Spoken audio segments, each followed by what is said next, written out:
Andrews Sr., another uncle, played at Florida State. Cousin Dennis Andrews Jr. played at Georgia Tech, but later transferred to Middle Tennessee. Meanwhile, Rehan Golden, being running back John Kelly, defensive tackle Khalil McKenzie, punter Trevor Daniel, and tight end Ethan Wolf are among others. NFL draft begins Thursday night with round 1 at 8 p.m. Sam Jordan, News Talk 92.7 Action Sports now.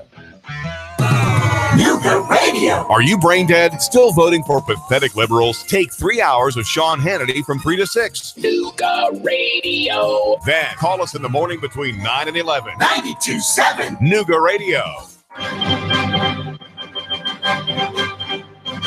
Now, the smartest guy with a bow tie in Chattanooga, Tennessee, David Toulis.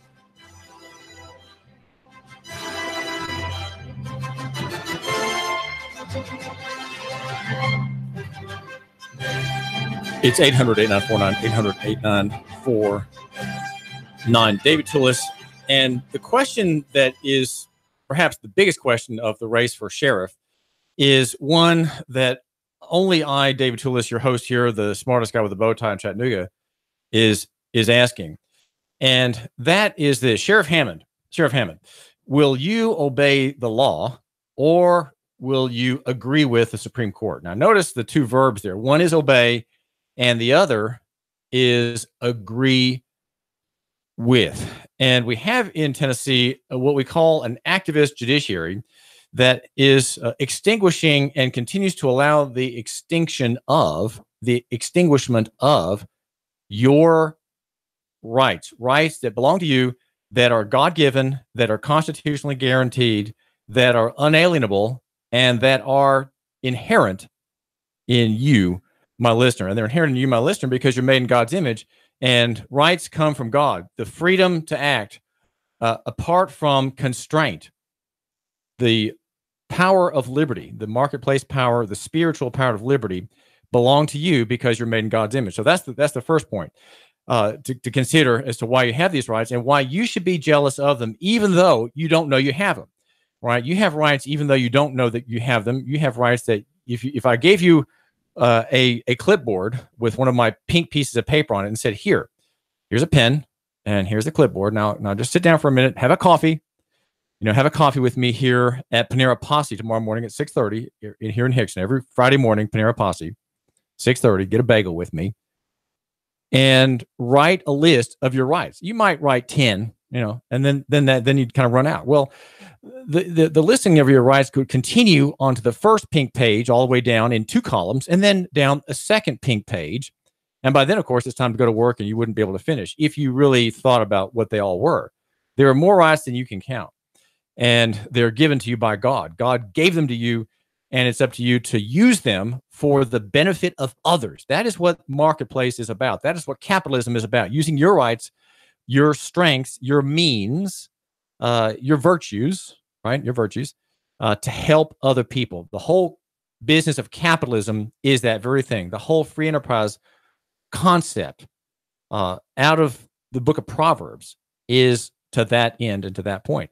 And so you have these rights, and we have in our day a great loss of capital, a great damage to culture at large because of the use by state actors of their powers, sometimes lawfully and sometimes unlawfully, pursuant to the law as written in this state. Okay. Now, what we want to do to start reform is to pare back the unlawful uses of law. That's the first step. And then 100 years out, maybe 75 years out, your great-great-grandchildren, your descendants, will be working on turning back the law itself. Now, and that would mean cutting out 1 volume every year from the Tennessee Code annotated. Okay, maybe 2 or 3 volumes every year from the U.S. Code, and definitely maybe several hundred pages every year from the Federal Register, the Code of Federal Regulations, where the bureaucrat-written laws are published, giving notice to the public of what the law means in detail. Right, that's where the CFR is all about. And so what we're going to do now in our time here in Chattanooga and Hamilton County, and in places across the country, if you're tuning in from a faraway place, would be paring back the unlawful uses of law. And Sheriff Jim Hammond and Victor Miller will probably try to avoid the question. Okay, the question is a sanctuary city question. Okay, I'm gonna put things together for you. Okay, and that's what my goal is, to, by the use of antithesis, show and bring synthesis to you, to help you put things together and see how things are connected. And that, if there's any benefit that I can offer you, David Toulis here on 92.7 FM, then that is brought to you by yournews.com, live on TuneIn Radio. That is the TuneIn Radio app, live on Facebook. Please like me. Like me on Facebook. And if you want a transcript of what we have to say, I'm not sure you can get it on YouTube, but we're on live on YouTube as well. And what I want to do is ask this question for the sheriff's race. Victor Miller, the Democrat. The Democrat is, these two men, each in their respective parties, have no opposition, of which I'm aware, and will be on the ballot facing each other, I guess, November, for sheriff of Hamilton County. Victor Miller does not answer email. Okay, he's a police detective, lieutenant maybe, and does not answer email. And though I've invited him to come on the program, he has not responded. So I'm waiting for a reply. Sheriff Hammond is much more cordial, and Sheriff Hammond, when he announced that he was running for re-election, did it here. And that was, he's not putting his advertising here yet, but I suppose he probably should. If he wants you to vote for him, he wants you to hear about him, he probably should do that. But the question for Sheriff Hammond that I'm asking here is the probably the number 7 or number 8 journalist in Chattanooga. Well, why you want to know why is number 7 or maybe number 1? But I'd say there are major journalists in Chattanooga that I respect, and I would say they're more important than me. Even though I'm the blogger with the biggest pen. Okay. The question for Sheriff Jim Hammond, and let's say for Victor Miller, if we want to name this sort of nameless person who's in the race, is this: will you respect the law and obey the law, or will you agree with the Tennessee Supreme Court and the Tennessee Court of Criminal Appeals? And I put it that way, and I know, it doesn't sound like a very exciting question. It doesn't sound very dramatic. But it is a question, and it touches on the sanctuary city story that is also in the headlines today. And that is that the legislature has passed a sanctuary cities bill, and it's before the governor's hand. He hasn't gotten to it yet. It takes sometimes 2 weeks in the ending of the General Assembly session for him to get those bills signed, because there's so many of them, and he does read them. And he does consult with his advisors about them. And so the members have sent on this sanctuary cities bill pushed by the Republican conservative majority. Again, it's targeting immigration and cooperation with ICE. Some jurisdictions, Nashville, for example, thought maybe to have an ordinance that would bar city cops from cooperating with the good people out of Washington, the good people in their extra jurisdictional policing activities of visitors to our country who speak Spanish and who are the best working people in the state, right? They're the immigrants are the hardest working people, the mildest people in our state, and in many ways the most reliable, in many ways the most pro-life, in many ways the most conservative people in the state are our Hispanic newcomers. Some have been here for years and years. They are included in this review. And so they're here to seek liberty, to seek prosperity, and we have the good people in Washington and ICE, the federal immigration police, harassing them, and some jurisdictions wanted to have freedom from that harassment, making a point, kind of popularized by the progressives, that we favor them and we are for immigration and we are against police activity and police brutality breaking up families here in Nashville. And so the General Assembly, to stop this evil act by Nashville and others among the liberals, and to forestall future activity of this kind at the municipal level, passed this bill. Okay. Now, what does that have to do with Jim Hammond? Jim Hammond lives in a sanctuary county. He oversees a sanctuary county, and it's called Hamilton. Hamilton County, named after Alexander Hamilton, the inveterate defender of paper money, the inveterate originator, if you will, of the national debt. Who believed in debt, as Donald Trump does, believed in debt and a central bank, which his baby was not renewed, but we have now a much better replacement, founded in 1913 in Christmas, Jekyll Island. That's the Federal Reserve System, and our county is a sanctuary county because Many laws that we have on the books are not enforced here already.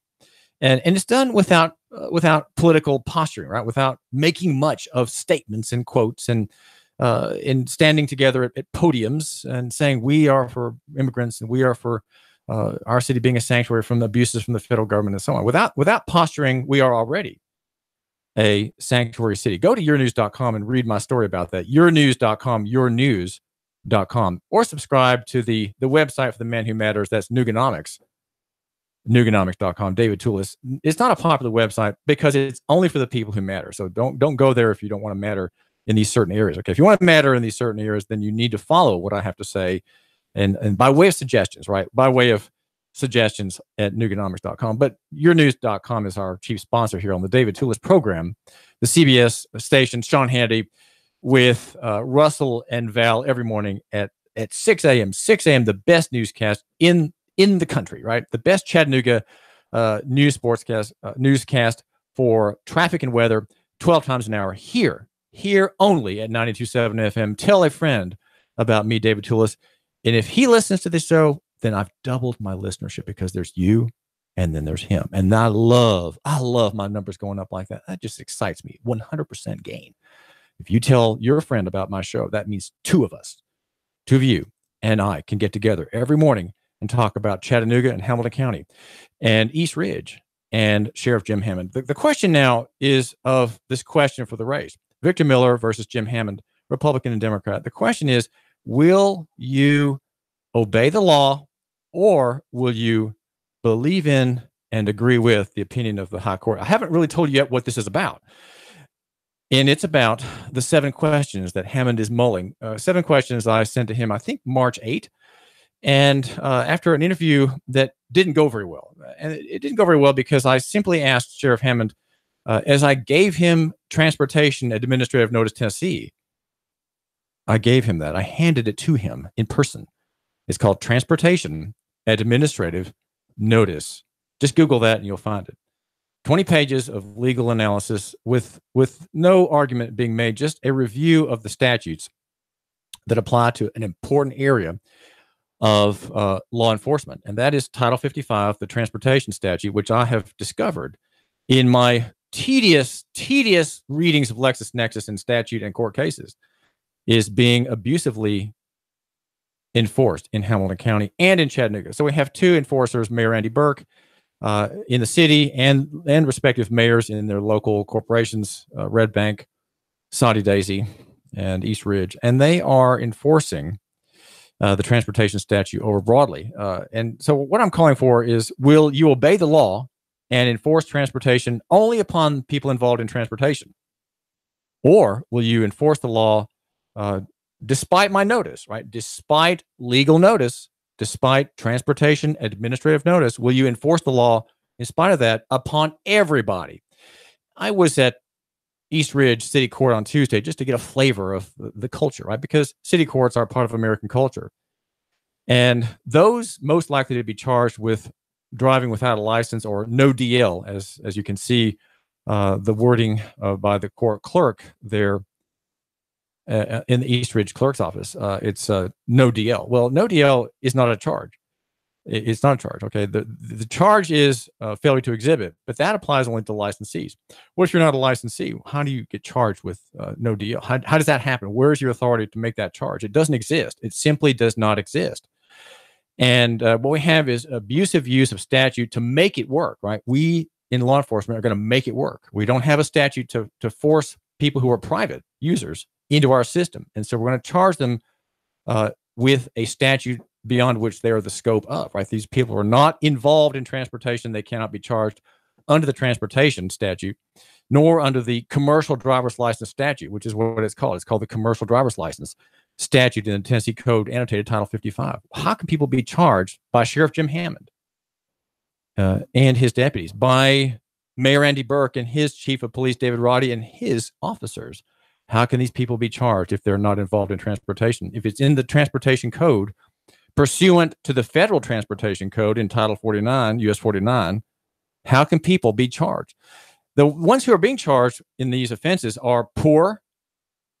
They are mostly immigrants and mostly African Americans. That's what I get from East Ridge City Court. And many women, and the things that are given in the way of quotations are, well, I just can't afford it. I can't afford it. I cannot get a driver's license. I just can't. I can't. I don't have money to eat and to have a driver's license. I just can't. One woman said, well, I've just gotten a new job and I need to have 2 or 3 paychecks before I can do that. Well, okay. And so you have people who are in fact exercising a constitutional right. But how does the Supreme Court come into this picture? The number is 800-8949, 800-8949. Go ahead. You can interrupt me because we can always get back to this topic. Okay. If you want to call me with a problem, I will answer your question and I will solve your problem. Maybe at the very least that I can do here on the David Tulis Show is to listen. And that I am a good listener. I want you to know that I'm a good listener and I want to help people. I really want to help people. And I'm gifted in that. I'm gifted in listening and consulting and offering solutions. Sometimes, if it's a quick answer, then it's a quick answer, right? In a talk show, you may get the quick version, not the long version. Maybe you need really a lengthy review that I can't give while on the air. But let's just see. Okay, let's just see. The number is 800-8949, 800-8949. But the question is Sheriff Jim Hammond and Victor Miller, and the question is, do you want to obey the law or do you want to agree with the Supreme Court? Now, I would say anyone looking at those two verbs will say, well, obviously the answer is you should obey, right? Obey rather than agree. But agree surely is tempting. And I think Sheriff Hammond, despite my March 1 meeting with him, despite my having sent him an explainer letter, which is all available online, despite my having sent a second letter to Matt Lee, his PIO, and the headline there is Hammond mulls 7 questions on travel right, transportation privilege. That's the headline. And you can read all these things. And, I suggest you should read them because these are matters of liberty. They are important. Despite these things, the sheriff and his opponent will be tempted to say, well, I think I just need to agree with the Supreme Court. Well, what's the Supreme Court's position? The Supreme Court's position on this liberty of movement, which is the original organic right. It is the original organic right that you have, the ability to move freely, free movement. It precedes all other rights. In fact, it does. It precedes every other right to proceed quietly and privately on the public right of way in your own conveyance privately without being involved in any regulable activity. That act precedes all other rights exercises. It precedes the right of free religion, right? It precedes the right of the privilege of voting. It precedes the right of free public assembly. It precedes the right of obtaining nourishment. It precedes the right to work, right? To get to work, you have to travel there by car. You can't be expected to walk to work or to ride a bike to work, right? Or take a cab to work. Maybe there's no bus in your part of the county. Movement precedes all of the rights, right? It is preceding everything else. And the Supreme Court, though, doesn't agree with that. That's why I call it an activist judiciary, a Republican and Democrat activist judiciary. And it says the following, and I've read many cases that say this, cases that are duplicitous in their argument. They are duplicitous and vain. And I would say they should be ignored. And we can't ignore them. We can go around them. How? Through the sanctuary city concept, okay? That is how we get around bad law by activist judiciaries. Okay, so what does the High Court say? The High Court of Tennessee, through the appellate division on the criminal side, says that there is no right to travel. It just doesn't exist. The only right of travel that exists is relocation of your domicile from one state to the other. That's all that there is. And the reason I have to laugh at that is because that position, which is a legal fiction, flies in the face of the way the law is written, the way state and federal governments interact through transportation, and the way that many of the court's own cases frame the issue of the movement of travel, the right of movement through travel, apart from transportation, which is subject to the licensing requirements. We have in all our courts, we have an abuse of the poor, the ignorant, the minority. And in those categories, I would put those that God specifically protects, the orphan and the widow, the poor. Okay, those are the poor. They are trammeled and oppressed. This is unjust. It is unjust that this statute is applied to private users when the law is specifically clear. So, Sheriff Hammond, please, here's my question. Will you obey the law and reduce your enforcement to the scope of the law, or will you agree with the Supreme Court and the Court of Appeals? What will you do, Sheriff Hammond? You know, you don't have to worry about Victor Miller. He's not going to raise this question. He's not. He is part of the legal white political establishment, and he is not going to overturn it. He certainly will not, but you can. And I appeal to you, Sheriff Hammond, as a Christian. Look at what happens in your jail, and this jail is overseen by you. How many people are there who don't belong there? How many people are too poor to pay bail, and they got put there by a traffic offense for an activity that wasn't even under the statute? How does that work, Sheriff Hammond? How does that work? Do you care about the poor? Do you care about the black? Do you care about the Hispanic? Of course you don't. And that's why I think we have a question to ask you. If you don't, then keep doing what you're doing. If you do, and you want to respect the law, Sheriff Jim Hammond, then look at the law as I described it to you. I mean, I'm trying to do you a favor. I'm trying to help out. Here's what the law says. The scope is 2 feet wide, and your enforcement is 9 feet wide. Make your enforcement fit the scope of the law. Make it fit. Make it fit. Don't make it wider. Make it fit, Sheriff Jim Hammond. And that's a question that you, the listener, need to ask on the campaign trail. Ask that question today. David Toulis. 3, 2, 1.